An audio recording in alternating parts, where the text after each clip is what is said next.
Donc voilà, bonjour à tous. Merci beaucoup David. Donc voilà, je m'appelle Anton Van Den Bulck et j'enseigne à 5 minutes ici à pied, à savoir à l'école de droit où j'enseigne notamment le droit de l'Union européenne. Et donc je vais vous parler de l'effectivité du droit européen, sachant qu'il s'agit en fait d'une exception au droit international. Alors je ne sais pas s'il y a des juristes parmi vous dans l'Assemblée, mais il se trouve qu'il y a certains juristes, alors je n'aurai pas cette radicalité, mais qui ont tendance à dire que le droit international, ce n'est pas du droit. Comme je dis, je n'ai pas cette radicalité, mais c'est néanmoins une affirmation qui est intéressante. Ce n'est pas du droit parce que, comme on le verra, c'est un droit qui est en fait très difficile à mettre en œuvre. Alors qu'à l'inverse, le droit de l'Union européenne est en revanche un droit qui est clairement intégré dans les droits nationaux, et en particulier en droit belge. C'est-à-dire que la majorité en tout cas une partie très importante des lois belges sont des lois qui sont finalement issues de la production européenne. Alors, pour revenir donc à cette notion de droit international, comme je vous le disais, comme David Marshall l'a expliqué juste avant, le droit international est confronté à une véritable difficulté qui est le fait de pouvoir s'imposer, le fait de pouvoir être mis en œuvre. Alors évidemment, l'actualité est très démonstrative de ce point de vue-là. Le fait évidemment d'avoir un président des États-Unis un peu fantasque aide sur le sujet, mais donc vous avez évidemment la capture de Maduro, tout ce qui se passe maintenant au Moyen-Orient, que ce soit les frappes en Iran, au Liban ou dans les pays du Golfe, évidemment le conflit israélo-palestinien, plus généralement tout droit international humanitaire, en fait on a un droit qui est peu respecté. Alors ce n'est pas uniquement le droit de la guerre en quelque sorte, mais toute une série d'autres aspects du droit international rencontrent également des difficultés à être mis en œuvre, des difficultés à être contraints. Premièrement, on a par exemple l'OMC. Vous connaissez tous, j'imagine, l'OMC, l'Organisation mondiale du commerce. Le premier but de l'OMC, c'était d'organiser, de libéraliser les échanges de manière mondiale, de manière globalisée. Il y a pas mal d'années, en fait, cet objectif des relations multilatérales a été quelque peu laissé tomber au profit des relations bilatérales. Alors on l'entend très fort aujourd'hui, en particulier avec les États-Unis, mais ça fait longtemps qu'on parle de ces accords. Si vous vous rappelez du CETA, par exemple, l'accord entre l'Union européenne et le Canada, c'est dans cette logique-là. C'est-à-dire plutôt que de se mettre tous autour de la table, on va plutôt fonctionner de manière bilatérale. Déjà donc ce passage vers le bilatéral, c'était finalement la démonstration d'une forme de faiblesse de l'OMC. Plus généralement, en fait, depuis 2019, pour être précis, un organe qui est essentiel dans l'OMC, qui est l'organe d'appel du mécanisme de règlement des différends, ne fonctionne plus. C'est-à-dire que s'il y a un litige, il n'y a plus d'appel. Pourquoi est-ce qu'il n'y a plus d'appel? Parce qu'en fait, les juges doivent être désignés. Il n'y a plus de juges nommés parce que les États-Unis bloquent la nomination des juges depuis 2019. Donc on a ici dans le domaine du commerce, qui pourrait finalement sembler plus facile à mettre en œuvre, plus facile à être appliqué, eh bien ici aussi on a une forte faiblesse du droit international de ce point de vue-là. Le dernier point, alors j'ai pris une image qui n'est pas celle-là, mais qu'on voyait beaucoup dans les années 2000 et qu'on voit à mon avis beaucoup moins aujourd'hui, c'est évidemment la question du climat. La question du climat, ici par définition, la réglementation climatique, elle nécessite une harmonisation internationale. Je n'ai pas beaucoup de connaissances en matière scientifique, en matière de climat, mais c'est quelque chose qui est assez évident, c'est qu'il faut nécessairement une solution globale. Il faut que tous les États se mettent d'accord. Et donc on a toute une série d'accords qui sont adoptés dans le cadre de ce qu'on appelle les COP, comme vous le savez. Les COP qui fait partie de l'ONU, finalement, c'est une des composantes de l'Organisation des Nations Unies. Mais en fait, ces accords, ce sont des accords qui vont difficilement être mis en œuvre en quelque sorte. C'est-à-dire que la réalisation de ces accords, la réalisation de ces objectifs en matière climatique dépend principalement de la bonne volonté des États. En fait, et plus généralement, le droit international fonctionne essentiellement de manière volontaire. C'est-à-dire que l'effectivité, l'efficacité du droit international dépend principalement du bon vouloir des États. Pourquoi? Eh bien parce que les premiers sujets du droit international ce sont les États. Les États qui sont eux-mêmes souverains. Et il est, par définition, très compliqué, si pas impossible, finalement, de contraindre un État souverain. C'est-à-dire qu'on ne va pas, par exemple, envoyer l'armée, il n'y a pas déjà d'armée mondiale, mais envoyer l'armée pour s'assurer qu'un État respecte ses exigences climatiques. D'ailleurs, si vous me permettez cette anecdote, enfin cette réflexion de mauvais goût, on pourrait penser finalement que les actions menées par les États-Unis, ce serait, et d'ailleurs c'est parfois défendu comme ça, c'est une manière de défendre une forme de droit international. C'est-à-dire que par la force, on va s'assurer que l'Iran respecte ses accords en matière de nucléaire. Mais on voit très bien que finalement le fait de contraindre, le fait d'utiliser une dimension coercitive est en fait contraire par essence au droit international. Donc ce droit international rencontre beaucoup de difficultés. Et c'est là que l'Union européenne et le droit de l'Union européenne est assez intéressant. C'est même un point, un élément qui est assez interpellant parce que l'Union européenne, plus généralement le droit européen, enfin, pardon, je parle de droit européen, je veux dire droit de l'Union européenne. Chaque fois que je dirais droit européen, c'est droit de l'Union européenne. Sachant que le droit européen, ça pourrait être un petit peu plus large, mais je n'entrerai pas dans ces spécificités. Mais il se trouve que le droit de l'Union européenne est globalement bien respecté. Or, on va le voir, l'Union européenne connaît aussi les mêmes limites finalement que certaines organisations internationales. Pourquoi ? Parce que les premiers sujets de l'Union européenne, en quelque sorte, sont aussi les États. Les États qui sont eux-mêmes qui constituent l'Union européenne, mais qui sont aussi sujets de l'Union européenne. C'est quelque chose toujours d'un petit peu particulier. Et il se trouve que le droit de l'Union européenne, comme je vous le dis, semble vraiment se distinguer par son effectivité. Alors, avant de s'intéresser de près à ce droit européen et les raisons, à mon avis qui est partagé évidemment par beaucoup d'analystes, de son effectivité, je pense qu'il est intéressant de faire un détour par ce qu'on qualifierait la théorie du droit. Alors la théorie du droit, qu'est-ce que c'est ? C'est en fait la philosophie du droit, mais faite par des juristes. Donc en droit, dans la discipline juridique, on ne va pas parler de philosophie du droit, on va dire que c'est la théorie du droit, ou ce sont plutôt les théories du droit. Et une des théories du droit, un des aspects les plus importants de la théorie du droit, c'est chercher à définir ce qu'est le droit. Et notamment définir quelle est l'essence du droit. Qu'est-ce qui permet finalement de définir ce phénomène ? Qu'est-ce qui distingue le droit de la morale ou d'autres éléments, d'autres contraintes ? Dans cet essai de définition du droit, on a deux grands courants dont vous avez peut-être entendu parler. On a le courant qu'on qualifierait de juste naturaliste, juste naturalisme. Qu'est-ce que le juste naturalisme ? En fait, le juste naturalisme, c'est un courant de pensée qui définit le droit en se référant nécessairement à un système de valeurs. C'est-à-dire que n'est juridique que des normes qui répondent à certaines valeurs. À l'opposé, on a ce qu'on appelle le positivisme ou le juste positivisme, qui ici définit le droit sans référence à un système de valeurs. Il y a toute une série d'autres critères qui vont pouvoir être utilisés, en fonction évidemment des auteurs, mais peu importe finalement les valeurs qui sont défendues. Pour prendre un exemple qui est toujours le parangon, l'exemple le plus évident, c'est le nazisme et le droit nazi. Pour un juste positiviste, peu importe finalement les valeurs défendues évidemment par les nazis, la question est de savoir s'il s'agit du droit. Le droit est-il effectif ? Alors il y a toute une série de critères qui vont être mis en place en fonction des auteurs. Mais peu importe finalement le fait que ce soit un droit qui soit complètement immoral. Alors qu'un juste naturaliste aura ou aurait tendance à considérer que le droit nazi n'est pas du droit parce que le droit nazi n'est pas moral.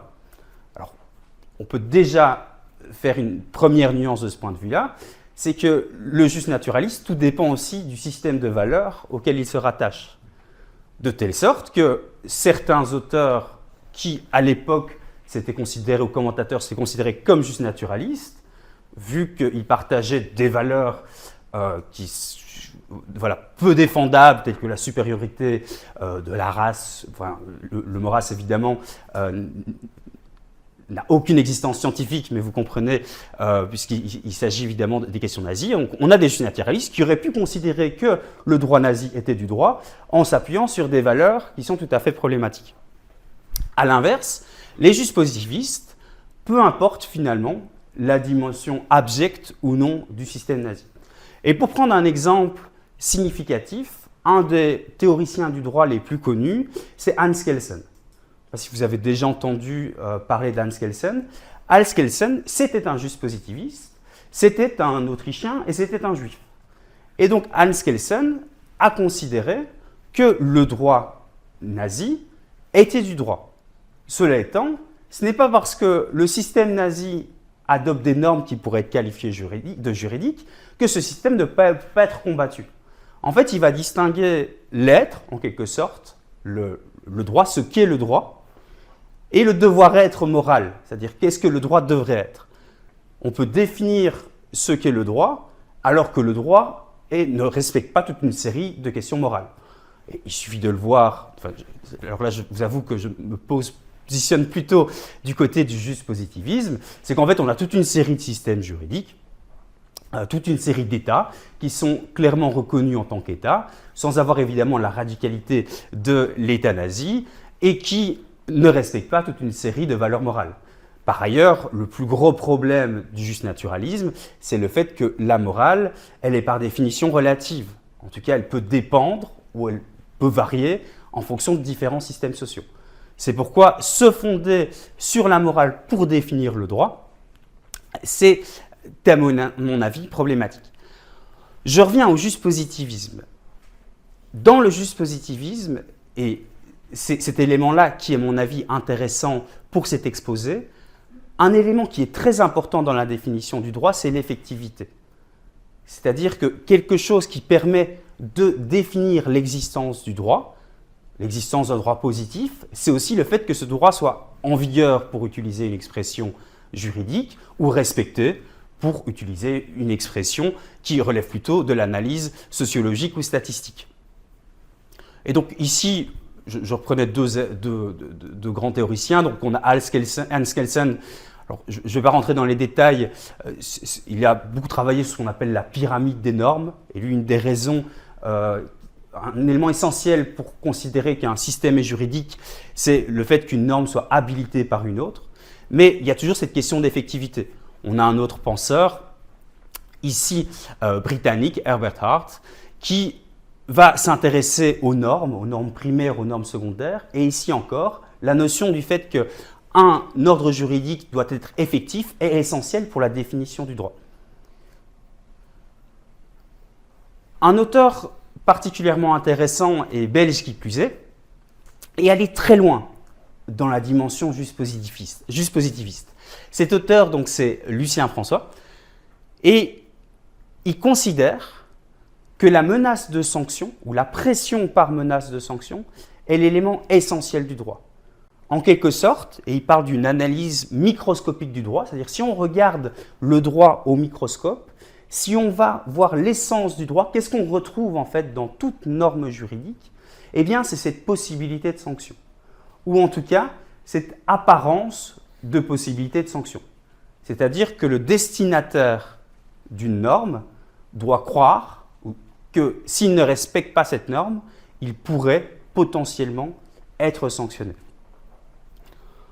Alors, voilà la définition. Donc, le jurem, ce qui est défini comme le jurem, je ne vais pas rentrer trop dans les détails, mais c'est justement ça, cet élément microscopique, cet élément qu'on retrouve dans le droit. C'est l'apparence produite par un humain du vœu d'obtenir une conduite humaine, apparence munie d'un dispositif tel que la résistance d'un des destinataires déclenche une pression en sens contraire par menace de sanction. C'est une manière un petit peu plus savante d'expliquer ce que je viens de vous dire.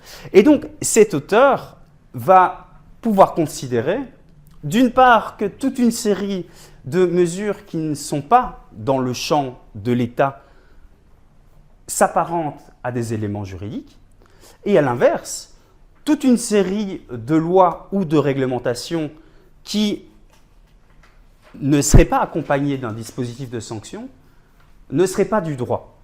C'est quelque chose qui est assez radical, mais c'est quelque chose qui est intéressant, et c'est une position que je partage en partie.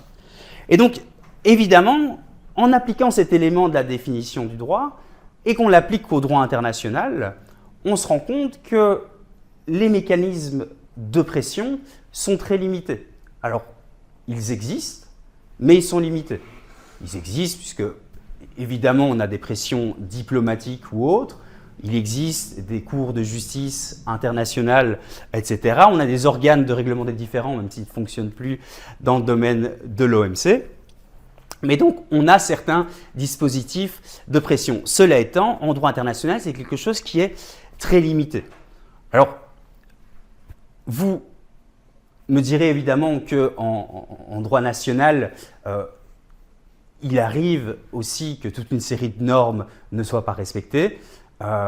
Qui n'a jamais traversé un feu rouge, par exemple, c'est le premier exemple. Cela étant, vous savez que potentiellement une sanction pourrait exister. Alors, évidemment, il y a certaines normes qui sont fréquemment, voire largement, non respectées. Par ailleurs, il y a aussi toute une série de normes ou toute une série de sanctions qui ne sont pas appliquées, tout simplement parce que la personne qui a commis tel ou tel délit, qui sont parfois des délits beaucoup plus graves, n'ont pas été attrapées. Je reviens désormais, après ce détour par la théorie du droit, où ce qui est important, c'est vraiment cette notion de sanction qui serait au cœur de la définition du droit, au droit européen, au droit de l'Union européenne. Et de ce point de vue-là, je pense qu'il serait d'abord important et intéressant de rappeler finalement les contours de ce qu'est le droit européen. On a deux grandes catégories de normes dans le droit européen. Premièrement, on a le droit primaire. Le droit primaire, c'est principalement le droit qui découle des traités. Cet élément souligne le fait que le droit de l'Union européenne, c'est un droit international. C'est-à-dire que l'Union européenne, elle a été créée par des traités internationaux entre États souverains qui sont devenus États membres à l'époque des communautés européennes, aujourd'hui de l'Union européenne. Et donc on a des traités internationaux conclus entre États membres, ce qui signifie que les États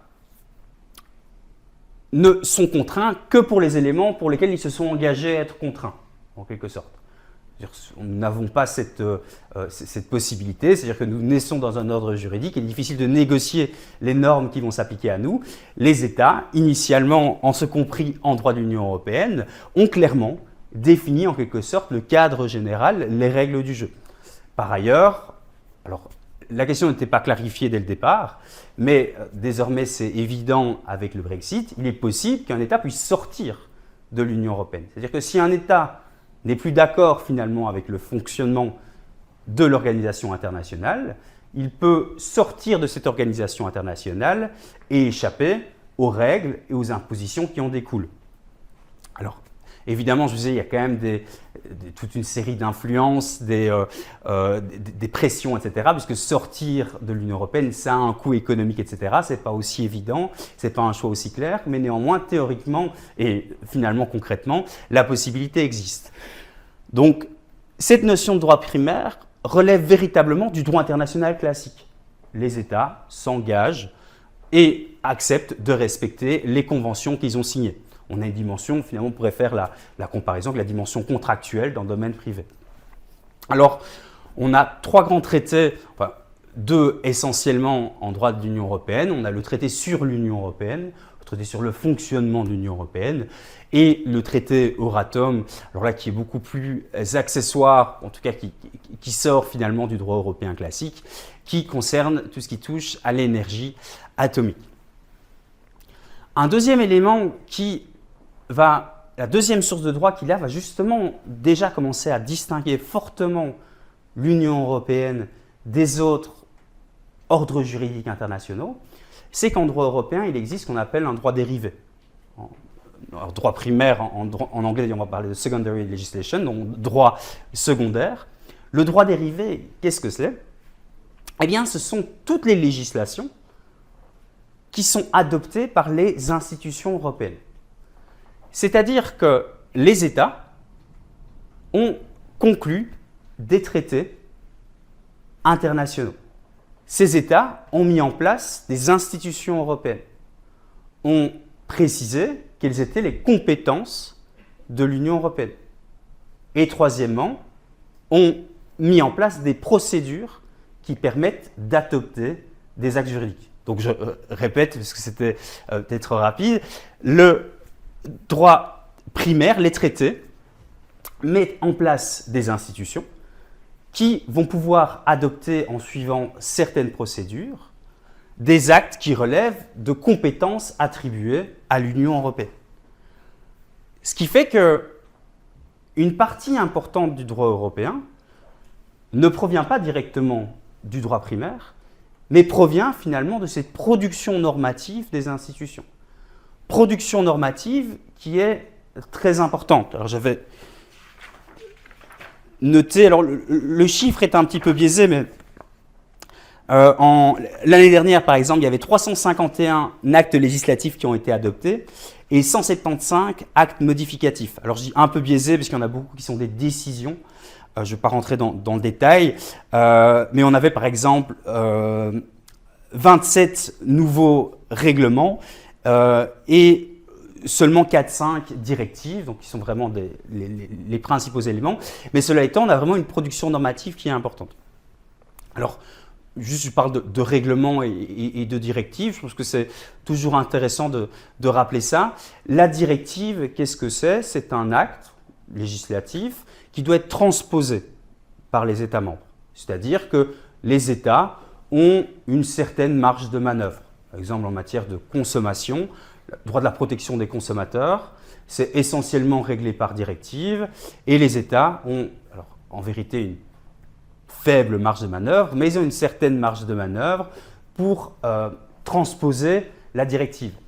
Et sans entrer dans trop de complexité, ce sera généralement la loi que vous allez appliquer. Donc là, vous allez voir dans le code de droit économique et pas directement dans la directive. Le règlement, c'est un élément qui va plus loin encore dans l'intégration. Le règlement, c'est quasiment l'équivalent d'une loi. Pourquoi? Parce que le règlement, il est directement applicable. Un règlement dont vous avez tous entendu parler sûrement, c'est le RGPD, le règlement général sur la protection des données. Une fois que ce règlement est en vigueur, c'est au règlement qu'on se réfère. Ce n'est pas une loi nationale qui l'aurait transposé. Et donc, le règlement, c'est particulièrement intéressant parce qu'on a quasiment des lois qui vont être adoptées par des institutions et qui vont directement s'appliquer. Et donc là, déjà, en ce qui concerne l'effectivité du droit, on a quelque chose qui est très fort. Par ailleurs, et c'est le dernier élément que je donnerai sur le droit dérivé, la procédure principale pour adopter les actes de droit dérivé, qu'on appelle la procédure législative ordinaire, les propositions sont soumises d'abord par la Commission, et la Commission, même si évidemment les États ont un rôle dans sa composition, elle est censée être indépendante des États membres. Donc déjà, de ce point de vue-là, la Commission est censée représenter l'Union européenne. C'est un petit peu le gouvernement de l'Union européenne. C'est-à-dire que les commissaires européens ne sont pas les représentants de leurs États. Ils ne peuvent pas d'ailleurs, alors peut-être qu'ils en reçoivent, mais ils ne peuvent recevoir aucune instruction de leurs États. Ils doivent vraiment défendre l'intérêt de l'Union européenne. Donc déjà, les propositions viennent de la Commission et pas directement des États membres. Puis par ailleurs, pour qu'un acte soit adopté, il doit être adopté par le Parlement européen qui, comme vous le savez, sont directement élus par les citoyens européens. Au tout début, le Parlement européen, c'était des élus cooptés. Aujourd'hui, le Parlement européen a une forme d'indépendance par rapport au système juridique. Dernier élément, c'est le Parlement européen. Évidemment, les États ont directement leur mot à dire, et c'est par le Conseil de l'Union européenne. Le Conseil de l'Union européenne, en fait, ce n'est pas le Conseil européen dont on parle souvent, parce que c'est un conseil qui reprend chaque fois les ministres qui sont compétents dans la matière concernée. Et ce sont eux qui vont voter. Alors évidemment, là, ils vont représenter leur gouvernement pour adopter l'acte. Donc, dans cette notion de droit dérivé, on a un acte qui est proposé par la Commission qui n'est pas directement dépendante des États membres, qui doit être validé par le Parlement, qui ici aussi n'est pas non plus directement dépendant des États membres, et par le Conseil, qui certes représente l'intérêt des États membres, mais qui va adopter sa décision à la majorité qualifiée. Puisque c'est une majorité qualifiée, ça veut dire que toute une série, plusieurs États vont pouvoir se voir imposer des normes alors qu'ils auraient voté contre. Donc, forcément. C'est-à-dire que si vous êtes dans la minorité, vous soyez abstenu, que vous ayez voté contre, eh bien, certains États vont voir des normes s'appliquer alors qu'ils ont voté contre. Pour prendre un exemple, alors là, ici, c'est pas par rapport à l'adoption d'une directive ou d'un règlement, mais l'accord avec le Mercosur, dont vous avez sûrement entendu parler, il n'y avait pas ce besoin justement d'une ratification, il faut une majorité qualifiée. Alors, il y a beaucoup d'éléments procéduraux et beaucoup de questions qui se posent, mais cela étant, le fait que la France soit contre, c'est politiquement problématique, mais juridiquement, ça ne l'est pas forcément. C'est-à-dire que la Commission pouvait effectivement, sur toute une série d'aspects, passer outre l'accord de la France. Et donc là, on voit que l'Union européenne va pouvoir imposer des normes, y compris à des États qui se seraient opposés à l'adoption de telles normes. Dernier élément par rapport au droit européen, et on aura l'occasion d'y revenir, une grande spécificité, vraiment probablement une des plus grandes forces du droit européen, c'est l'importance de la Cour de justice. La Cour de justice de l'Union européenne, qui est établie donc à Luxembourg, va interpréter le droit européen. Comment est-ce que cela se réalise? Principalement par le procédé que vous connaissez sûrement, vous avez sûrement entendu parler, qui est le renvoi préjudiciel. Je ne sais pas si ça vous dit quelque chose. Donc, le renvoi préjudiciel, qu'est-ce que c'est? Vous avez un litige devant une juridiction nationale. Parfois un litige mineur, et j'y reviendrai brièvement. Certains grands arrêts de principe concernaient une facture d'électricité de moins de 50 €. Donc on a un litige mineur, et on a une question de droit qui se pose, une question de droit européen. Eh bien le juge va devoir parfois, poser une question à la Cour de justice qui va donner la solution juridique. C'est-à-dire que le juge va demander comment est-ce que je dois interpréter cette disposition de la directive? Comment est-ce que je dois interpréter cette disposition du traité? La Cour de justice va rendre un arrêt qui va s'imposer sur l'ensemble du territoire européen. Et donc on a, grâce à ça, une harmonisation très forte du droit européen. C'est-à-dire qu'en fait, des questions qui vont être posées par un juge portugais vont avoir une influence sur les Pays-Bas, sur le droit des Pays-Bas, et une influence qui est parfois très forte et parfois très importante. Et donc, cette interprétation autonome de la Cour de justice va avoir un rôle très important sur cette harmonie du droit européen. Je vous parlais de l'importance des sanctions. L'importance des sanctions en théorie du droit, donc ce qui permet de définir le droit. En introduction, on a vu qu'en matière de droit international, on a justement une faiblesse, une difficulté finalement à sanctionner, à contrainte. On est face à une quasi-absence d'appareil coercitif. Alors, je vous propose ici de regarder quelles sont finalement les sanctions que propose le droit européen.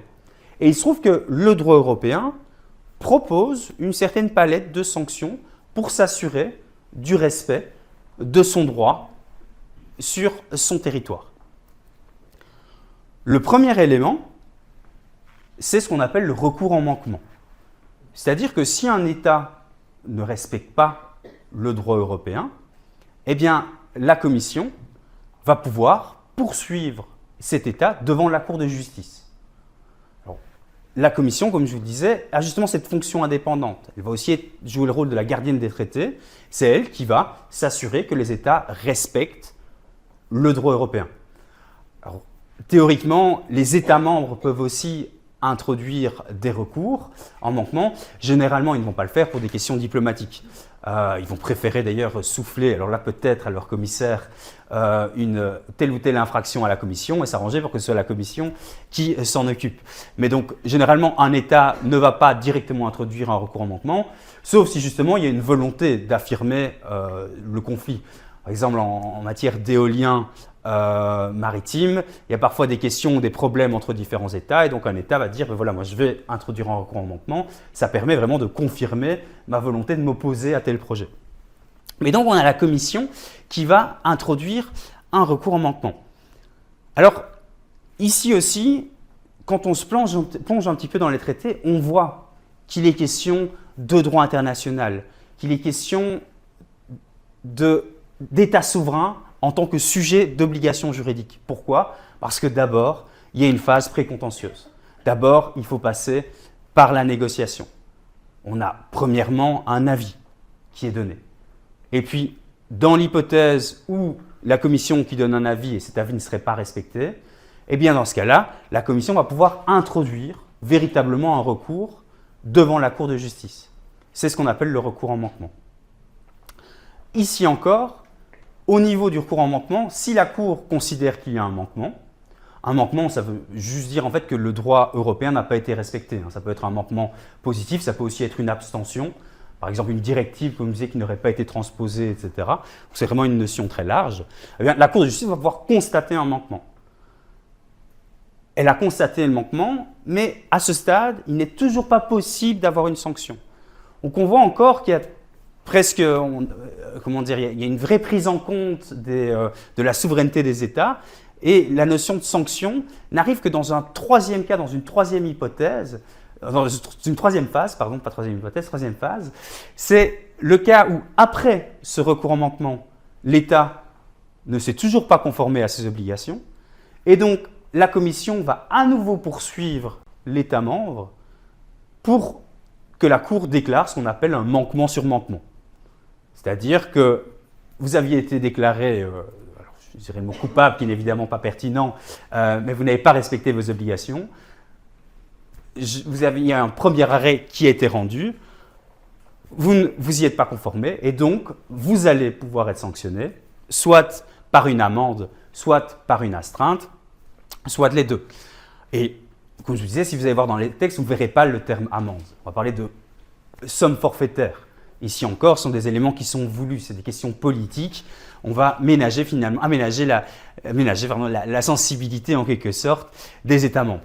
Alors pour vous donner un exemple de recours en manquement, l'année dernière, la Grèce, alors je dois regarder exactement les dates, oui, en octobre 2025, la Grèce a été condamnée. Elle utilisait une de ces îles comme décharge et elle ne respectait pas toute une série d'obligations européennes en matière de protection de l'environnement.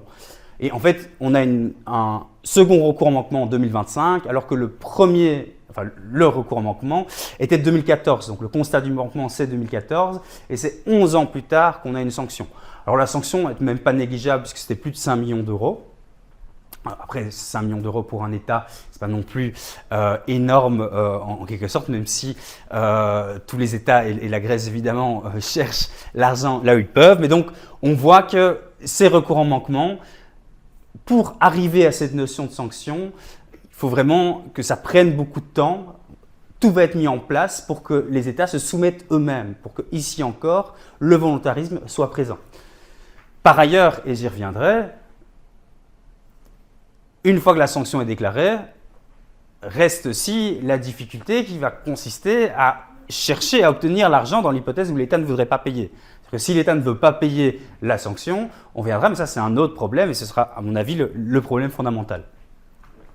Un autre type de sanction, peut-être vous avez entendu parler de ça, alors là c'est plus spécifique, c'est l'article 7 du traité sur l'Union européenne et on parle parfois de l'option nucléaire. Cette option nucléaire, en fait, l'utilisation de l'option nucléaire, elle a deux raisons. Premièrement, c'est une sanction qui peut être particulièrement forte et importante. Et deuxièmement, c'est une sanction qui ne sera quasiment jamais, enfin qui ne sera probablement jamais actionnée. C'est un petit peu ça les deux raisons pour lesquelles on va parler d'option nucléaire. Cet article 7, en fait, on en a beaucoup parlé avec la Hongrie et la Pologne à l'époque, même si le gouvernement a changé, donc il y a beaucoup moins de difficultés liées au respect de l'état de droit. Mais donc cet article 7 permet de condamner un État européen qui ne respecterait pas les principes de l'état de droit. Ici aussi, on a une procédure qui est très longue, où on cherche le plus possible à trouver un arrangement en quelque sorte, à créer la discussion, plutôt qu'arriver à la sanction. C'est-à-dire qu'ici aussi, on a une phase précontentieuse, et puis on a une phase contentieuse. Alors, la différence avec le recours au manquement, c'est que l'un n'est pas nécessairement le préalable de l'autre. Alors, la phase contentieuse, elle s'opère en deux étapes, c'est-à-dire qu'il faut constater qu'il y a un risque de un risque d'atteinte grave aux droits fondamentaux par un État membre. Pourquoi est-ce que cette sanction, pourquoi est-ce que ce risque sera très difficilement constaté? Parce qu'il faut l'unanimité des États membres pour prendre cette décision. Alors évidemment, les États avaient tout de même prévu quelque chose, c'est-à-dire que c'est l'unanimité sauf l'État concerné. Là, ce n'est pas complètement impossible non plus, on ne pousse pas le masochisme au point d'exiger à ce qu'un État vote lui-même, pour être lui-même sanctionné. Mais cela étant, 26 États membres sur 27 qui sont prêts à déclarer qu'un État manque à ses obligations en matière d'État de droit, c'est un nombre très difficile à atteindre. Et d'ailleurs, à l'époque où la Hongrie et la Pologne constituaient un petit peu le couple maléfique de l'Union européenne, ils avaient clairement annoncé le fait qu'ils ne voteraient jamais à l'encontre de l'autre. Par ailleurs, même si la Pologne n'est plus dans la même situation, on verrait mal des États comme l'Italie ou même un État qui n'accepterait pas que la souveraineté d'un autre État soit à ce point-là mis à mal, voter finalement ce type de manquement. Donc, pourquoi est-ce que on parle de l'option nucléaire? Ça, c'est le premier élément. Ce sera très difficile, voire quasiment impossible à mettre en œuvre. Le deuxième point, c'est que là, on a une sanction qui pourrait être très efficace et qui est radicale. C'est que ça pourrait aller jusqu'à la suspension du droit de vote au Conseil. Ça veut dire qu'un État resterait dans l'Union européenne, mais ne pourrait plus voter et continuerait à avoir des normes qui pourraient être adoptées sans avoir le droit de voter. Donc là, on a quand même une sanction qui pourrait, à mon avis, être efficace. Le problème, c'est évidemment d'arriver à ce niveau-là. Voilà pour l'article 7. Donc il y a là un type de sanction, mais qui est, à mon avis, beaucoup plus symbolique qu'autre chose. D'ailleurs, la procédure n'a jamais été enclenchée. C'est uniquement la procédure précontentieuse qui a été enclenchée vis-à-vis de la Hongrie et de la Pologne. Mais ici aussi, on ne parle que de risque de non-respect de l'état de droit et on n'est pas du tout au stade ou proche de constater et d'infliger des sanctions. Troisième élément, on a un dispositif de sanction, mais qui ici ne concerne pas directement les États. En revanche, ce sont des sanctions qui sont quand même importantes. Vous avez sûrement entendu parler des GAFAM qui pouvaient être sanctionnés parfois à plusieurs milliards d'euros, que ce soit Google pour Android, etc., parce qu'ils ne respectent pas le droit de la concurrence. Alors, le droit de la concurrence, c'est du droit qui est principalement régi par le droit européen. Principalement, c'est le fait d'abuser de sa position dominante. Donc là, on a ici Google, évidemment, par exemple, a une position dominante sur les moteurs de recherche, ce qui fait que, à l'époque, c'est d'ailleurs aujourd'hui peut-être un petit peu plus compliqué, à mon avis, pour cette raison-là. À l'époque, si vous tapiez une destination sur Google, vous aviez directement le renvoi à Google Maps. Google Maps, c'est un autre service. Et en fait, on a un peu un abus de position dominante, c'est-à-dire qu'il n'y a pas une concurrence, il y a d'autres cartes, en fait, Mappy ou autres, qui doivent pouvoir entrer en concurrence avec Google Maps. Et donc, Google utilisait sa position dominante pour tourner finalement ses utilisateurs vers Google Maps. Et voilà, typiquement, ce genre d'élément où lorsque vous utilisez vous achetez un téléphone, que ce soit Apple ou Android, évidemment, il y a toutes les questions par rapport aux applications. C'est-à-dire que les applications, ceux qui fournissent les applications, ce sont des autres entreprises. Et donc là, le risque, c'est que les distributeurs, ceux qui gèrent les plateformes, puissent finalement fausser la concurrence. Et donc, on a des amendes qui peuvent être très importantes. Un autre élément, donc, c'est abus de position dominante. L'autre cas, c'est ce qu'on appelle les cartels. C'est-à-dire, ce sont des entreprises qui vont se mettre d'accord, en fait, pour limiter la concurrence. Un cas assez récent, c'est en matière automobile où en fait on avait les plus grands groupes automobiles qui avaient des solutions pour proposer, alors je ne sais plus exactement techniquement quel était l'élément, mais des moteurs un peu moins polluants. Et ils s'étaient mis d'accord pour ne pas se faire concurrence. C'est-à-dire qu'on respectait uniquement les obligations européennes et on n'allait pas aller plus loin alors qu'ils avaient techniquement les capacités d'aller plus loin. Et donc, ce qui se passe, comment est-ce qu'en fait un tel accord est décelé à votre avis? Parce que je ne pose pas de questions, alors qu'en cours j'en pose plein, je me dis… Comment est-ce qu'à votre avis, ils se sont fait avoir, pour le dire vulgairement? Il y avait deux techniques. Celle des États-Unis, ils ont coincé, Volkswagen, et la deuxième, on cherche quelqu'un de maillon faible, on le donne, on l'autorise et dit la punition va être faible, mais dénoncer les autres. C'est effectivement, c'est le fait que vous avez des possibilités, des programmes de clémence, et donc il y a une entreprise qui a dénoncé les deux autres et qui n'a donc pas obtenu de sanctions. On a finalement un fonctionnement, on parle de cartel d'ailleurs. Cartel, c'est aussi très lié à cette notion de mafia. On voit qu'il y a des fonctionnements qui sont assez similaires. Et donc là, on a des sanctions qui vont pouvoir, des sanctions parfois de plusieurs milliards, mais ça peut aller jusqu'à 10% du chiffre d'affaires de l'année précédente, qui vont pouvoir être infligées par la Commission européenne. Quatrième élément, ça c'est un règlement qui va être lié justement à cet article 7, et ça c'est une sanction qui est efficace. C'est un règlement de 2020 qui est le règlement qu'on a appelé le règlement sur la conditionnalité. C'est-à-dire que, vu la difficulté finalement de contraindre, vu la difficulté d'utiliser le bâton, on ne va pas utiliser la carotte directement, mais on va retirer la carotte. C'est-à-dire que si un État, en fait, ne respecte pas certains grands principes de l'État de droit, eh bien, l'Union européenne va pouvoir suspendre les aides ou les fonds qu'elle va attribuer. Et donc là, ici, l'Union européenne a un vrai pouvoir d'influence. Pourquoi? Surtout, ça a été adopté en 2020, et vous en rappelez probablement, il y a eu beaucoup d'aides européennes dans le cadre du Covid, ce qui donnait en fait un pouvoir de levier, un effet de levier très fort à l'Union européenne.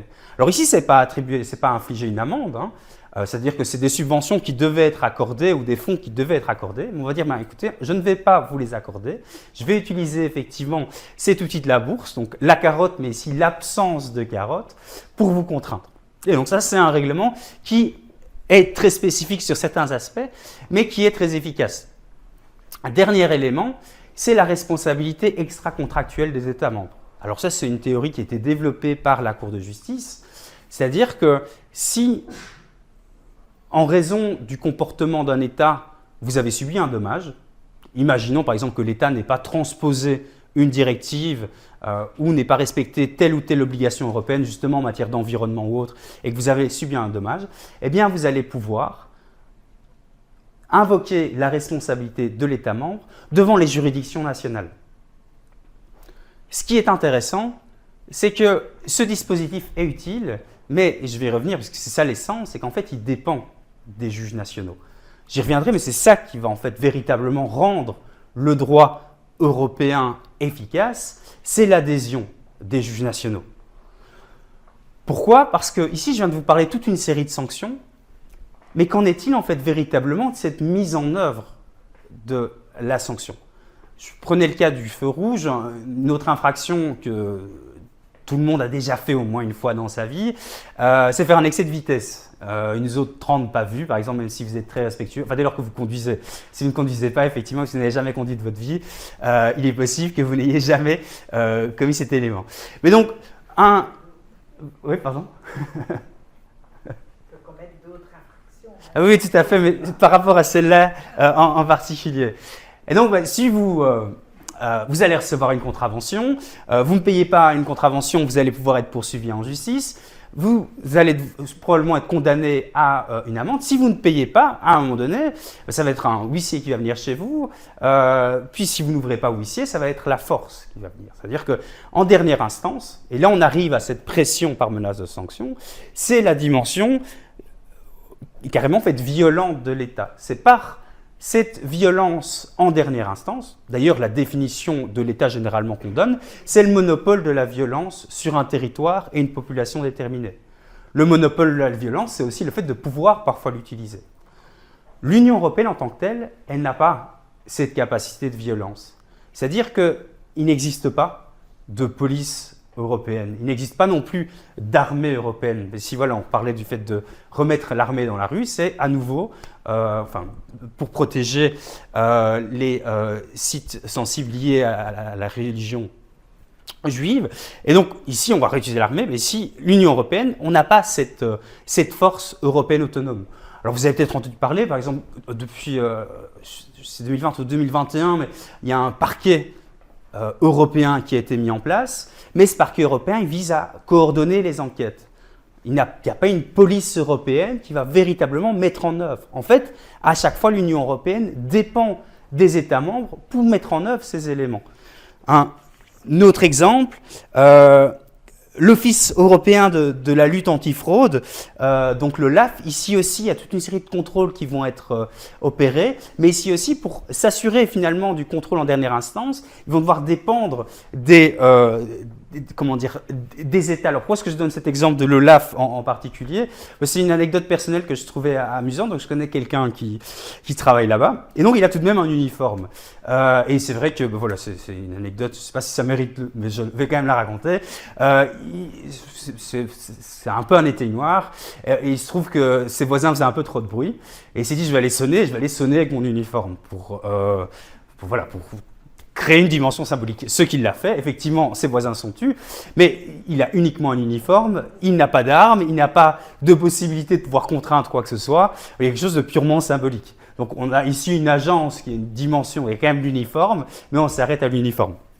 Alors je pense qu'un des seuls exemples, c'est l'agence Frontex, qui contrôle en fait les frontières extérieures, c'est vraiment pour être très précis, où là je pense quand même qu'il y a certains gardes-côtes qui vont utiliser en quelque sorte, ou qui représentent une forme de force armée, mais c'est vraiment très marginal. En fait, l'Union européenne, pour les sanctions également, elle est confrontée aux mêmes limites que le droit international classique. Et je reprends le cas du recours en manquement, c'est pareil, si un État, si la Grèce ne veut pas payer, décide de ne pas payer, eh bien, le jugement reste finalement un morceau de papier. Un morceau de papier qui ne va pas pouvoir être mis directement en œuvre par l'Union européenne. Les amendes infligées par la Commission, ici encore, alors comme vous le savez sûrement, les GAFAM sont établis en Irlande, en fait, parce que l'impôt sur les sociétés est très peu élevé en Irlande. Comme c'est des services numériques, ils peuvent en fait fournir des services et bénéficier de la libre prestation de services dans toute l'Europe. Donc voilà, c'est évidemment un montage financier qui est plus ou moins dans les clous du droit européen, même s'il y a déjà eu des condamnations. Et donc il va falloir, l'Union européenne va dépendre de l'Irlande en quelque sorte, des forces de police notamment irlandaises, pour s'assurer que les entreprises respectent bien les obligations. Alors ici, une nuance supplémentaire, je parlais de la conditionnalité. Alors, par rapport au recours en manquement, il est aussi possible parfois de dire voilà, vous n'allez pas recevoir telle ou telle offre. Il y a d'autres menaces qui peuvent être faites par rapport aux entreprises privées. Mais donc, plus généralement, cela étant, l'Union européenne dépend principalement des États membres. Dernier élément, la responsabilité extra-contractuelle des États membres, et ça c'est l'essentiel, ça dépend des juges nationaux. Ce sont aux juges nationaux de faire appliquer le droit européen. Et donc, si on continue à se fonder sur cette logique des sanctions, en prenant et en revenant à cette notion de théorie du droit, en pensant que c'est vraiment quelque chose qui est essentiel par rapport au droit, par rapport au juridique, on se rend compte que le droit européen, ici aussi en dernière instance, est fondé sur une forme de volontarisme. Alors, peut-être qu'il y a des étapes supplémentaires, évidemment, il y a toute une série de dispositifs de sanctions qui sont plus ou moins efficaces, mais si un État refuse finalement de se soumettre, eh bien, le droit européen sera confronté à un mur en quelque sorte, ou en tout cas à un obstacle quasiment insoluble. Et donc la question est de savoir comment expliquer finalement cette spécificité du droit européen. Eh bien, cette spécificité du droit européen, elle s'explique à mon avis, et c'est un avis qui est partagé, par l'adhésion au droit européen, par l'adhésion par les autorités nationales, et plus précisément par les juges.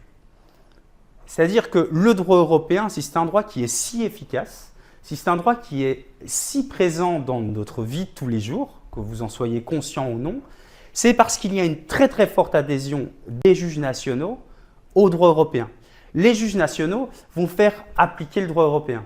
Et puisque ce sont des juges nationaux, après ça va être la force nationale qui va faire appliquer finalement le droit européen. C'est-à-dire qu'une entreprise qui ne respecterait pas le droit de la consommation, eh bien elle va être condamnée par un juge national. Là, l'État a tous les moyens pour mettre en œuvre finalement une décision de justice. Et donc même si finalement, au départ, c'était du droit européen, eh bien, dans les faits, c'est un petit peu comme si c'était du droit national.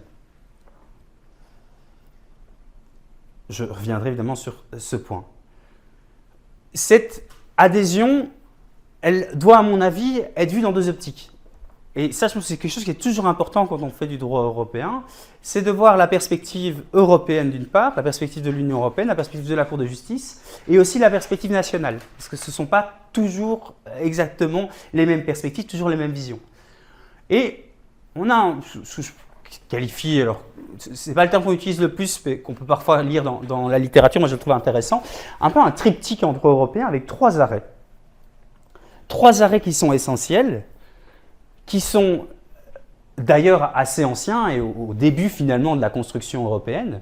On a l'arrêt Van Tientenloos, l'arrêt Costa contre Enel, et un arrêt qui est moins connu mais qui est peut-être tout aussi important, c'est l'arrêt Simmental. L'arrêt Van Tientenloos, c'est l'arrêt qui va consacrer ce qu'on appelle l'effet direct.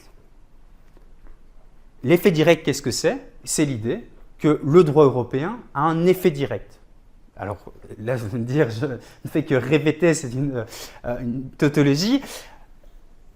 Cela signifie que les particuliers, citoyens ou entreprises, ou même associations, citoyens ou personnes morales, peuvent faire valoir le droit européen devant les juridictions nationales. Et ça, c'est véritablement, en fait, la véritable révolution du droit européen. C'est-à-dire que des normes qui d'ailleurs n'avaient pas été pensées comme ça, eh bien, ces normes qui avaient été pensées comme étant des obligations vis-à-vis des États membres vont pouvoir être directement mobilisées par les citoyens en justice. Pour prendre l'exemple, c'est le cas en l'espèce, c'est un article du traité de Rome, l'article 12 qui plus est.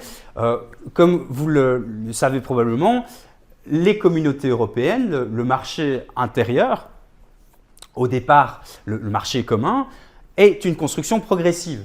C'est-à-dire que c'est le traité de Maastricht qui a vraiment conclu ce marché, mais ce développement du marché à la fin des années 50 et surtout au début des années 60 a pris longtemps à être mis en place.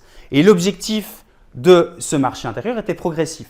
C'est-à-dire qu'il fallait peu à peu abolir les obstacles aux libertés de circulation pour créer un marché en Europe, pour faciliter les échanges. Et c'est toujours l'idée de départ, c'est que si on facilite les échanges, on diminue les guerres. C'est ça, le premier point de l'Europe, c'est par l'économie qu'on va créer la paix. Eh bien, on a le fait de supprimer finalement les obstacles petit à petit, cette obligation de supprimer les obstacles petit à petit, et puis il y a l'interdiction de mettre en place des nouveaux obstacles, et notamment des nouveaux droits de douane. Et ici, dans l'arrêt Van Tientenloos, on a Van Tientenloos, c'est une entreprise de transport-export néerlandaise qui s'est opposée finalement à un nouveau droit de douane qui avait été mis en place par les Pays-Bas pour certains produits chimiques qui étaient importés de l'Allemagne. Et donc, une question préjudicielle a été posée à la Cour de justice pour savoir si un particulier pouvait invoquer cette disposition. Alors qu'au départ, cette disposition, elle avait été pensée comme une obligation vis-à-vis des États membres. C'est-à-dire que vous, en tant qu'État, vous avez l'obligation de supprimer au fur et à mesure vos obstacles réglementaires et autres, obstacles fiscaux, et en plus, vous ne pouvez pas en établir d'autres. Eh bien, la Cour, alors que l'avocat général, donc l'avocat général, c'est ce qui va donner ici un avis sur la solution de droit, avait jugé que cet article n'avait pas d'effet direct. Toute une série d'États qui s'étaient joints à l'affaire avaient considéré que cette disposition n'avait pas d'effet direct. Eh bien, la Cour va considérer qu'elle a un effet direct. Et donc, on y reviendra, mais c'est-à-dire que la taxe est illégale et peut être écartée. Et donc, par ce dispositif, en fait, on va passer outre les États en quelque sorte. Alors évidemment, les juges font partie de l'État, sont des composantes de l'État. Mais le droit européen va vraiment s'intégrer dans l'ordre juridique national. Ça, c'est le premier élément, c'est l'effet direct. Le deuxième arrêt dont on parle beaucoup plus souvent, qui est évidemment très important, mais qui est peut-être moins une révolution finalement, c'est l'arrêt Costa contre Enel. Et l'arrêt Costa contre Enel, c'est justement cette facture d'électricité. C'est-à-dire qu'on a M. Costa qui était actionnaire et qui payait ses factures d'électricité. Enel, c'est en fait la nouvelle entreprise publique italienne, puisque l'Italie avait décidé de nationaliser le marché de l'électricité. Cette nationalisation était contraire au droit européen. L'argument de l'Italie, c'était de dire que, certes, j'ai ratifié le traité de Rome, mais en fait, une loi postérieure peut y déroger. C'est-à-dire que j'ai adopté après une loi de nationalisation, eh bien, une loi postérieure peut y déroger. Et donc, dans le cadre d'une contestation devant une juridiction qui est l'équivalent d'une juridiction de paix, M. Costa, qui apparemment était quand même bien informé et cherchait aussi finalement à ce que la question remonte à la Cour de justice, donc il n'est pas tout à fait innocent sur cette question, a contesté en fait une facture d'électricité en soulignant le problème de la nationalisation. Et l'arrêt en fait est remonté à la Cour de justice, et là la Cour de justice a consacré ce qu'on appelle le principe de primauté. C'est-à-dire que la Cour de justice a considéré que le droit européen a primauté sur le droit national. L'arrêt International Handelsgesellschaft de 1970, donc c'est une société commerciale internationale en allemand. Ici, en fait, la Cour va préciser que ce principe de primauté, il vaut même à l'égard des normes de rang constitutionnel. Donc, la primauté du droit de l'Union européenne, dans l'optique de la Cour de justice, est absolue. Il vaut à l'égard de toutes les normes de rang interne, même des normes qui relèvent des droits fondamentaux. C'est-à-dire que ce sera toujours le droit européen qui prime, selon la Cour de justice. On verra que c'est un petit peu plus complexe si on se positionne du côté des États membres. Le dernier arrêt, c'est cet arrêt Simmental. Alors ici, c'était aussi lié à un contrôle sanitaire. Donc je pense que oui, c'était une entreprise italienne qui importait. Les faits ne sont pas toujours les plus passionnants hein, quand vous allez lire les faits, mais c'est forcément lié à un marché unique qui importait de la viande bovine de France en Italie. Il y avait un contrôle sanitaire qui ne paraissait pas conforme au droit européen. Et une question a été posée à la Cour de justice pour savoir si les juges peuvent écarter en fait une loi nationale qui ne serait pas conforme au droit européen. Comme par exemple, c'est ce qui se passe en droit belge. Si vous avez un arrêté du gouvernement qui n'est pas conforme à la loi, eh bien, le juge national peut l'écarter, peut ne pas l'appliquer. En fait, c'est une logique un peu similaire. Est-ce qu'une loi qui serait contraire au droit européen doit être écartée? Eh bien, la Cour va dire oui. Et donc, en rassemblant tous ces éléments, on se rend compte que le droit européen a d'abord primauté absolue, et ça je ne l'avais pas souligné, générale aussi. C'est-à-dire que c'est tant les traités que les directives, les règlements, toutes les dispositions obligatoires du droit européen s'imposent. En plus, ces dispositions ont effet direct. Donc, c'est-à-dire que dès qu'une norme nationale n'est pas conforme au droit européen, eh bien, vous allez pouvoir vous opposer en justice. Vous allez pouvoir amener des arguments qui relèvent du droit européen pour exiger du juge qu'il écarte finalement la loi. Je prenais le cas de la consommation. Mais voilà, si on a une loi qui protège tel ou tel consommateur de manière excessive ou de manière insuffisante et que ce n'est pas conforme au droit européen, eh bien, vous allez pouvoir mobiliser cet argument du droit européen que le juge va appliquer. Et dans les faits, et c'est ça qui est intéressant, les juges vont appliquer ces éléments. Alors, je reviens ici sur donc, ces arrêts brièvement avant de revenir sur cette application.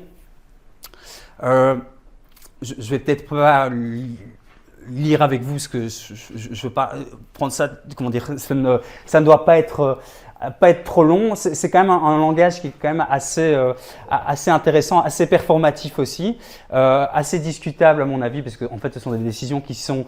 alors, la Cour de justice est évidemment une juridiction, comment dire, ce sont des juges et des experts de haut vol et c'est parfois très intéressant de lire les arrêts de la Cour, mais je considère, et je pense qu'il y en a beaucoup qui considèrent, qu'il y a parfois certains arrêts qui sont aussi des arrêts fort politiques et que là ici il y a quand même une création jurisprudentielle qui est assez forte. Je prends le cas, le droit européen est issu d'une source autonome. Le droit né du traité ne pourrait donc, en raison de sa nature spécifique originale, se voir opposer à un texte interne quel qu'il soit. On voit qu'on a quand même un aspect assez tautologique dans cette formulation. Voilà, ce sont des arrêts qui sont intéressants, qui en fait sont à la base de la création finalement du droit européen et qui ont une dimension parfois carrément religieuse dans la manière dont ils sont formulés également. Donc voilà, je ne vais pas m'étendre pour revenir à ces éléments principaux. Ce sont maintenant donc les perspectives nationales, c'est-à-dire qu'avec ce triptyque européen, tout est fait pour que le droit européen soit efficace, sachant que ce seront les juges nationaux qui vont être les premiers acteurs de l'efficacité du droit. Qu'en est-il évidemment des juges nationaux ou des perspectives nationales? Eh bien, le premier élément qu'on peut constater, c'est qu'il y a tout de même une véritable tendance. Alors, c'est difficile évidemment de chiffrer, on n'a pas toujours les études, mais il y a carrément une claire tendance à l'adhésion au droit européen par les juges nationaux. C'est-à-dire qu'on peut considérer, on peut admettre que ça marche, que ça fonctionne, que les juges nationaux, quels que soient les États, vont appliquer le droit européen. Alors évidemment, en fonction des juges, en fonction des matières, en fonction des États, ou même en fonction des cultures au sein d'un État, voilà, chez nous, on a parfois des ordres juridiques qui peuvent être aussi différents alors qu'on est, y compris pour des normes de droit fédéral, eh bien, on va avoir une application qui va être plus ou moins forte, mais néanmoins, il y a tout de même un consensus qui se dégage sur le fait qu'il existe une acceptation. Deuxièmement, la notion d'effet direct, mais ça c'est tout à fait lié, est aussi clairement admise. Donc, les juges vont appliquer directement. Donc, on peut considérer que de ce point de vue-là, les juges consentent finalement aux principes mis en place par la Cour de justice et donc contribuent à l'effectivité du droit européen. Par ailleurs, et ça c'est un élément qui est quantifiable, eh bien, on a un nombre qui est important de questions préjudicielles. C'est-à-dire que si je prenais le dernier rapport qui a été publié de 2024, il faut donner le nombre exact, voilà, on avait 573 renvois préjudiciels. L'Italie était la première, avec un peu moins de 100. Je n'ai pas tous les chiffres ici, mais ça veut dire qu'il y a 573 fois un juge national qui va poser une question relative à l'interprétation du droit européen. Alors, tous ne vont pas donner des arrêts ou des longs arrêts. Parfois, ça va juste être une ordonnance où la Cour va dire « j'ai déjà répondu à cette question ». Mais la Cour va donc justement interpréter le droit européen. Et ces 573, alors effectivement, on a 27 États membres, ça démontre qu'il y a tout de même, qu'il y a clairement finalement un véritable dialogue des juges, pour prendre une expression qu'on utilise souvent, qui existe. Alors, dialogue, ce n'est pas un vrai dialogue non plus, c'est-à-dire que la question est envoyée, les juges y répondent. Mais il n'y a pas de dialogue. Les juges, il y en a 27 à la Cour de justice, ne parlent pas avec les juges qui ont rédigé la question préjudicielle. Ce qu'ils peuvent faire, c'est qu'ils peuvent parfois la reformuler s'ils considèrent qu'elle n'a pas très bien été formulée, voire ne pas bien y répondre si la question n'a pas été formulée. Mais ils ne vont jamais la renvoyer pour dire « ah ben, ce serait bien que vous clarifiez ce point parce que ce n'est pas très clair ». Mais donc on parle néanmoins de dialogue des juges. Alors, un élément qui, à mon avis, mérite tout de même d'être souligné, parce que ça, c'est aussi intéressant, la légère porosité qui peut exister, c'est que, comme je disais, du point de vue de la Cour de justice, la primauté, elle est générale et elle est absolue, y compris sur le plan constitutionnel. Au niveau des États membres, ce n'est pas aussi clair, en tout cas par rapport à la Constitution. Alors, généralement, on en a parlé assez récemment de la Pologne, où la Cour constitutionnelle en 2021 s'était clairement opposée au principe de primauté. Mais en fait, toute une série d'États n'acceptent pas, n'ont pas donné un blanc-seing en quelque sorte, sans rentrer dans le détail, à la Cour de justice. Même la Cour constitutionnelle belge, alors dans ce qu'on appelle alors c'est plutôt en common law, dans un pays anglo-saxon, on parle d'obiter dictum, c'est-à-dire que c'est une remarque, c'est soit dit en passant, c'est-à-dire que c'est une remarque qui n'est pas essentielle au jugement, mais qui peut parfois avoir un rôle sur l'interprétation. Et la Cour avait dit dans un arrêt de 2016 que le droit européen ne pourrait pas porter atteinte à l'identité nationale, l'identité constitutionnelle belge. Alors, qu'est-ce que c'est l'identité constitutionnelle belge? La Cour n'a plus jamais utilisé ce terme-là, en tout cas par rapport au droit européen, etc. On ne sait pas, mais en tout cas, elle s'est aussi laissée, en quelque sorte, une porte de sortie, c'est-à-dire qu'elle n'a pas accepté de la même manière, avec la même intensité, en tout cas, ce principe de primauté. Cela étant, hormis le cas, comme je disais, du tribunal constitutionnel polonais qui s'est clairement opposé, le principe de primauté est clairement admis vis-à-vis de la loi. Il y a parfois des légères discussions, mais pas tellement de véritables problèmes par rapport à la Constitution. Encore que le tribunal constitutionnel allemand a parfois tendance, et ce sont aussi des excellents juristes, à interroger en fait la Cour de justice, à remettre en question le fait que l'Union européenne serait compétente. Que parfois l'Union européenne va dépasser, ou en tout cas va utiliser une interprétation extensive de ses compétences, et ça par exemple le tribunal constitutionnel allemand va s'assurer de son contrôle. Mais hormis cette nuance, je pense qu'on peut dire qu'il y a clairement quelque chose il y a un consensus, le droit européen est clairement accepté par les juges nationaux. Et donc, si je reviens à cette logique, on a donc la consécration de tous ces principes, de ces différents principes, en particulier l'effet direct et la primauté, par la Cour de justice. Ces principes vont ensuite être appliqués par les juges nationaux, de telle sorte, et alors peut-être que vous l'aviez lu, c'est un terme qu'on retrouve dans les éléments de langage de la Cour, le droit européen va être intégré dans le droit national. Et donc ça, c'est vraiment la force du droit européen, ce qui n'est pas le cas des autres droits internationaux, oui, je pense qu'on peut dire, alors il y a le cas de la CEDH qui est un peu particulier, mais de la plupart des autres ordres juridiques internationaux. Ici, on a vraiment un droit qui va clairement être intégré dans le droit national, et donc les juges vont appliquer le droit européen comme si c'était du droit national. Par ailleurs, puisque les juges vont rendre des décisions de justice, eh bien ces décisions vont, le cas échéant, être imposées par des agents nationaux. Et donc par tout ce système, par ce détour finalement, ce second détour, on arrive à une efficacité du droit européen.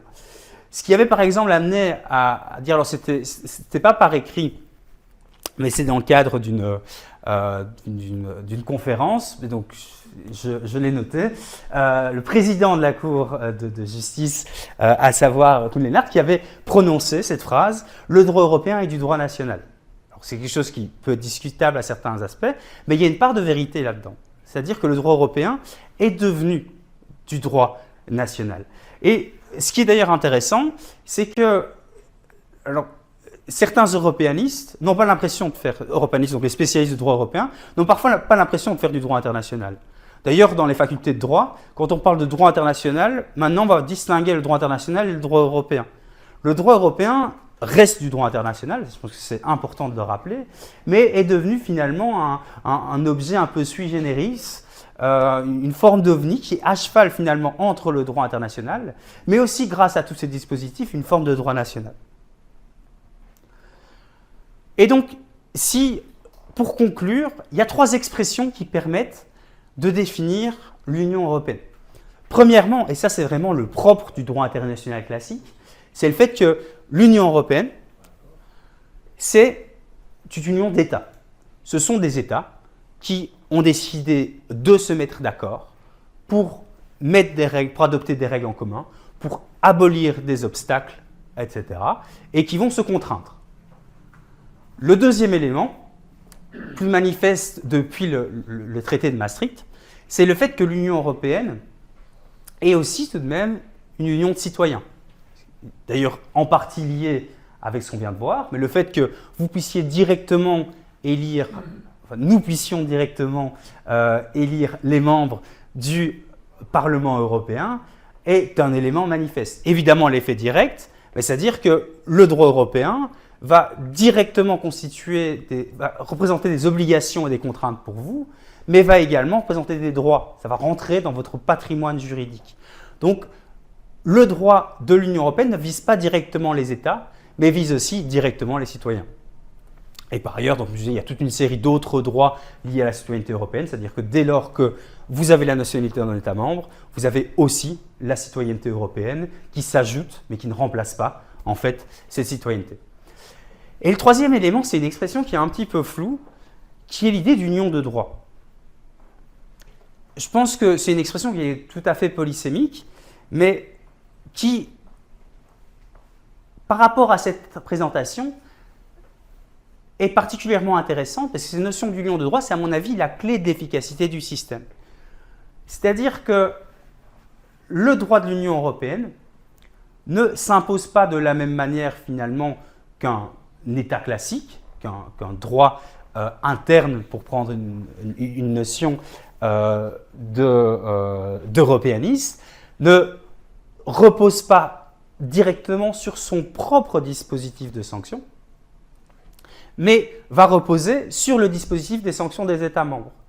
Et pour bénéficier en fait pleinement de tous ces mécanismes de mise en œuvre et, le cas échéant, de mise en œuvre forcée, eh bien, l'Union européenne va passer par le droit, et plus précisément par les juges. C'est-à-dire que ce sont les juges qui, en appliquant le droit européen, finalement comme si c'était du droit national, vont rendre le droit européen effectif, ce qui va le distinguer de toute une série de droits internationaux.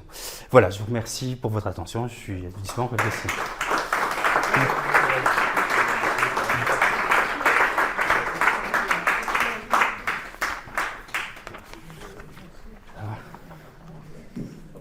Voilà, merci Antoine pour ce brillant exposé. Je pense que sujet assez technique, mais que tu as réussi à rendre assez clair et limpide. Et je suppose qu'il y a malgré tout quelques questions.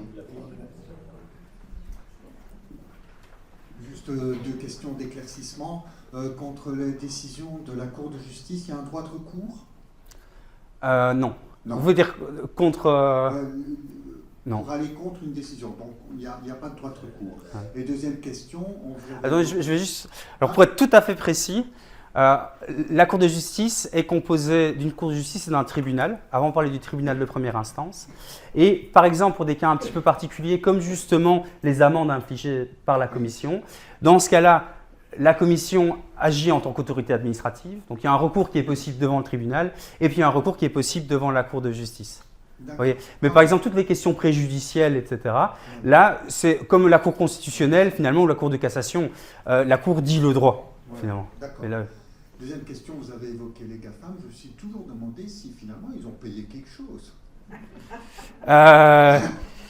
Oui, quand vous allez voir dans le budget de l'Union européenne, il y a une partie du poste. Alors, je ne peux pas vous dire exactement, je n'ai pas l'information, mais la seule élément que je peux vous donner avec certitude, c'est quand vous allez voir dans le budget de l'Union européenne, il y a un des postes, ce sont les amendes. Alors, c'est peut-être des amendes des États, mais je pense qu'il faudrait voir exactement. Mais je pense que oui. Il faut voir aussi où en sont les affaires, parce qu'effectivement, comme vous le dites, parce que là, par rapport à cet élément, il y a les recours. Mais voilà, ce sera à vérifier. Alors, je me permets juste de donner un élément supplémentaire par rapport à ça, si vous me permettez. Je dévie un tout petit peu de votre question. Mais il y a un autre type d'amende qui était les aides d'État. Enfin, qui n'est pas des aides d'État, mais je ne sais pas si vous aviez vu ça par rapport à ça. Alors, désolé, je dévie un tout petit peu de la question, mais je pense que c'est intéressant. Je parlais du fait que les GAFAM sont en Irlande, notamment pour le système fiscal. Un autre élément concurrentiel, c'est l'interdiction, en tout cas le contrôle des aides d'État. C'est-à-dire que les États ne peuvent pas favoriser leurs entreprises par rapport aux autres. Et les aides d'État, ça peut aussi être des aides fiscales.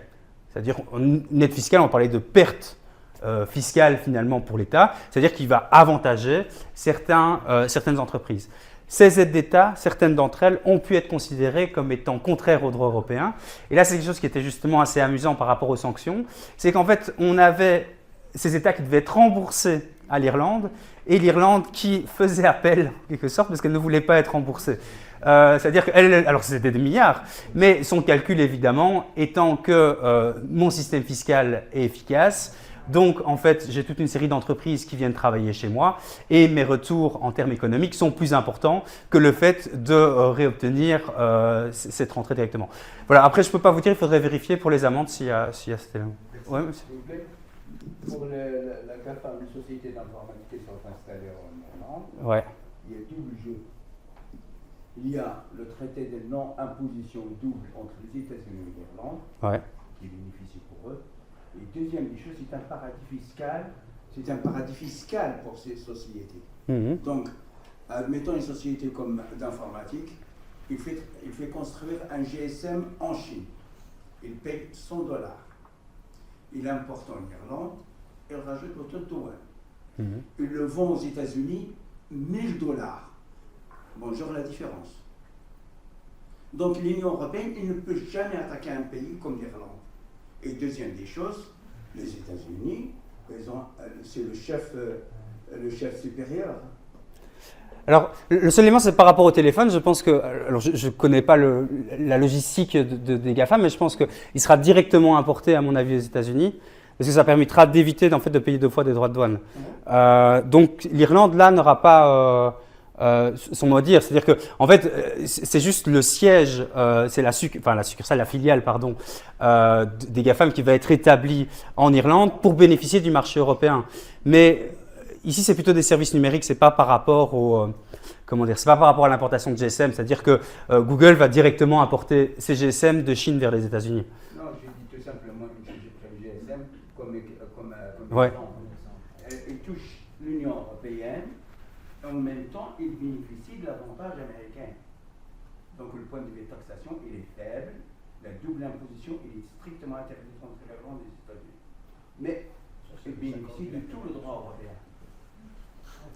Ah oui, alors, ça c'est la question du marché intérieur, dont je n'ai pas parlé aujourd'hui, est évidemment un sujet politique. Alors là, ici, moi, je ne suis pas fiscaliste, donc je ne connais pas bien ces notions de double imposition, etc.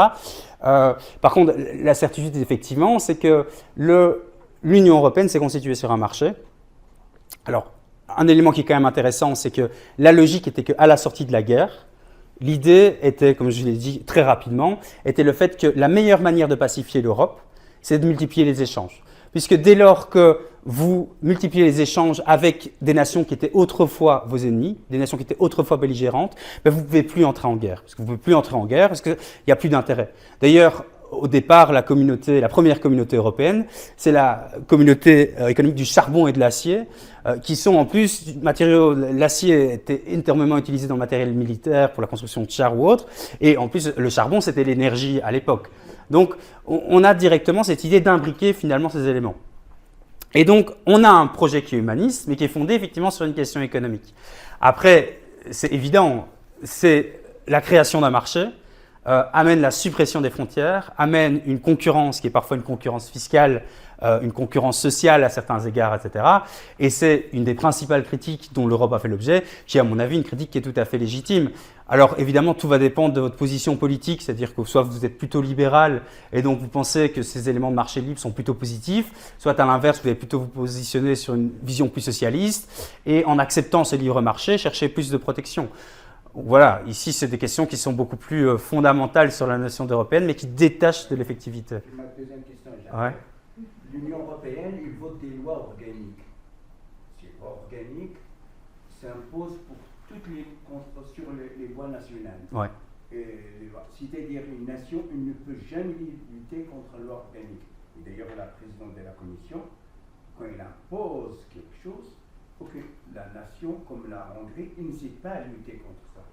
Il y a une opposition de la loi nationale et la loi organique. Oui, c'est tout à fait. Et ça, mais là, moi, ici, je me positionne en tant qu'observateur neutre. En tant qu'observateur neutre, ce que j'observe, c'est en fait une croissance du droit européen qui est beaucoup plus forte encore peut-être que ce qu'on ne pourrait le croire, puisque, et ça je le vois voilà, donc je disais, moi je donne le cours de droit économique, avant on parlait de droit commercial, ça n'existe plus droit commercial parce qu'en fait la notion de commerçant n'existe plus en droit belge, on parle de droit économique. La grande majorité des livres de code de droit économique sont des normes qui proviennent justement de la production européenne.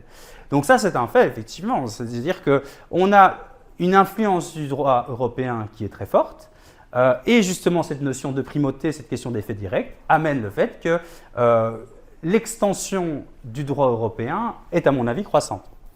Après voilà, moi je me limite à dire ça en quelque sorte. Voilà, alors effectivement il y a toujours la possibilité de sortir de l'Union européenne qui est une possibilité. Par ailleurs, vous prenez le cas de la Hongrie, mais la Hongrie siège quand même au Conseil européen. Alors c'est majorité, mais c'est une majorité qualifiée, c'est-à-dire, je ne vais pas rentrer dans les détails, mais c'est-à-dire que ce n'est pas une majorité simple. Il y a toute une série de représentants qui proviennent au Parlement qui sont hongrois. un commissaire européen, même s'il ne reçoit pas les instructions de la Hongrie, est hongrois aussi. Et donc voilà, c'est-à-dire qu'en fait, on a un fonctionnement, un système à 27 qui amène à une diminution, à une réduction de la souveraineté pour effectivement plus d'Europe. Alors, qu'on critique ou pas, ça je peux comprendre, hein, mais ça voilà, je partage votre comment dire, analyse factuelle, mais je ne ferai pas de jugement de valeur sur cet élément.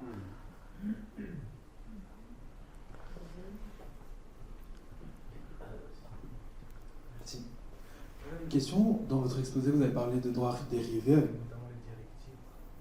avec notamment les directives et les règlements. Et vers la fin, dans votre conclusion, vous avez essentiellement parlé du fait que le droit européen est du droit national et que ça en fait notre force parce qu'il est appliqué par les juges nationaux, etc. Parce que, donc, si je peux me permettre, les directives sont transposées en droit national, mais pas les règlements. Et qu'en est-il d'un surcroît de règlement pourrait-il affaiblir donc le droit européen parce qu'il ne serait plus transposé? Je ne sais pas si ma question est très claire, mais je vais la reformuler du coup.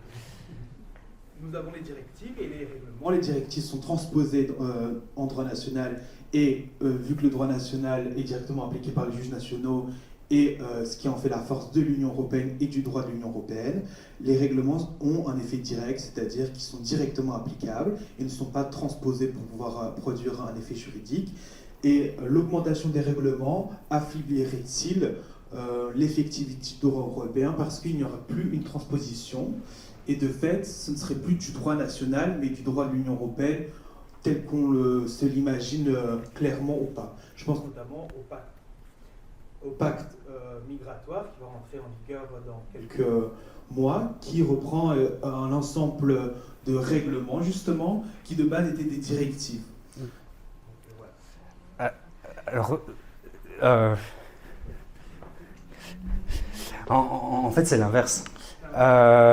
C'est-à-dire que justement, un règlement, ça va encore plus loin dans l'intégration européenne, puisque les États membres n'ont rien à dire. Enfin, si, ils l'ont dit en amont, mais c'est-à-dire qu'il n'y a pas de transposition. C'est-à-dire que le règlement va s'appliquer de manière uniforme sur l'ensemble du territoire. Et d'ailleurs, on retrouve de plus en plus finalement de règlements, plus même que de dire... Alors, je vais pas les statistiques, hein, mais il y a, je pense, une tendance qui est plus forte au règlement. Il faudrait que je vérifie.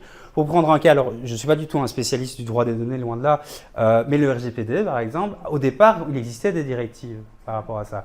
Et il y a plusieurs éléments, mais une partie du droit existait déjà. Mais le fait que ça devienne un règlement a aussi eu amené un élan supplémentaire, finalement, à ce respect. Justement, le règlement, c'est par définition l'intégration la plus forte de l'Union européenne, puisque c'est vraiment comme si c'était une loi qui s'appliquait à tous, et donc qui ne permet pas, qui n'offre pas de marge de manœuvre aux directives. Voilà, je vais prendre un bête exemple, très rapidement. En matière de droit d'auteur, ce sont des directives. Et donc, il existe des exceptions au droit d'auteur. Certaines exceptions sont facultatives. Ça veut dire que vous allez avoir, finalement, certaines exceptions que vous allez trouver dans des États et pas dans d'autres. Alors, très peu, hein, c'est très limité. Mais donc, on voit qu'il y a un peu moins d'intégration. Alors qu'à l'inverse, voilà, le RGPD, Règlement général sur la protection des données, toute une série de règlements autres, notamment libre circulation des marchandises ou autres, s'appliquent directement et donc sont encore plus forts en quelque sorte et constituent une plus forte intégration européenne. Puis-je vous demander quel est le critère déterminant qui fait que la Commission européenne décide de prendre un règlement et non pas une directive? Il y a quand même un critère qui justifie le pourquoi la Commission décide de prendre un règlement et non pas une directive, ou l'inverse. Quel est le critère déterminant? C'est une excellente question. Alors, là aussi, hein, je dois quand même faire preuve de transparence et aussi de mes limites, dans le sens où je n'ai pas travaillé à la commission, etc. Et c'est parfois dans ce genre de cercle de pouvoir que vous êtes le plus à même de pouvoir clairement comprendre ces éléments. Après, c'est deux outils qui sont tout de même différents. C'est-à-dire que le règlement vise véritablement à uniformiser complètement le droit. Alors que la directive, justement, le fait de pouvoir laisser une marge de manœuvre aux États membres, c'est parfois aussi pertinent. En particulier dans des branches du droit pour lesquelles vous pouvez avoir des différences notables entre les différents systèmes.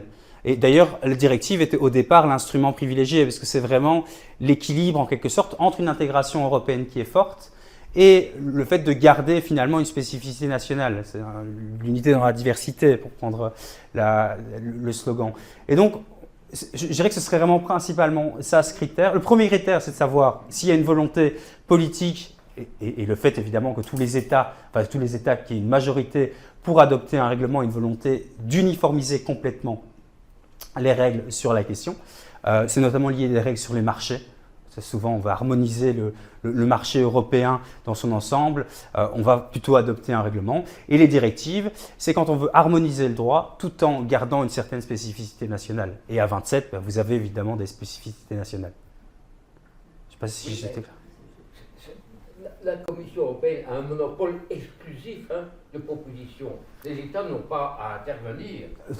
Tout à fait, mais... Donc alors, qu'en est-il effectivement? Tout à fait, mais c'est-à-dire que schématiquement, effectivement, c'est la Commission qui propose, et puis après, ce sont le Parlement et le Conseil qui décident. Le Conseil représente quand même les États, et il se trouve qu'il y a ce qu'on appelle les trilogues, c'est-à-dire en fait il y a beaucoup de négociations plus ou moins formelles qui sont très importantes.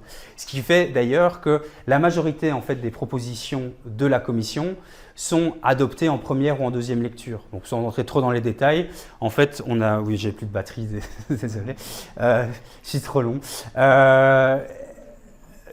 On a plusieurs lectures, c'est-à-dire qu'en fait la Commission fait une proposition, et le Parlement et le Conseil vont s'échanger le texte. C'est-à-dire qu'ils ne se mettent pas d'accord, c'est une forme de ping-pong, on fait des modifications. En fait, on va rarement jusqu'au bout de la procédure parce qu'il y a des négociations en amont, etc. Et donc ça, on est dans l'informel, ça j'y ai pas participé, mais je le sais, qui se perd. Mais effectivement, la Commission le fait, et il arrive parfois que la Commission force, en quelque sorte, et décide de passer par le règlement, ou même change au départ, c'était plutôt une idée d'une directive, et de passer par le règlement. Vous avez tout à fait raison.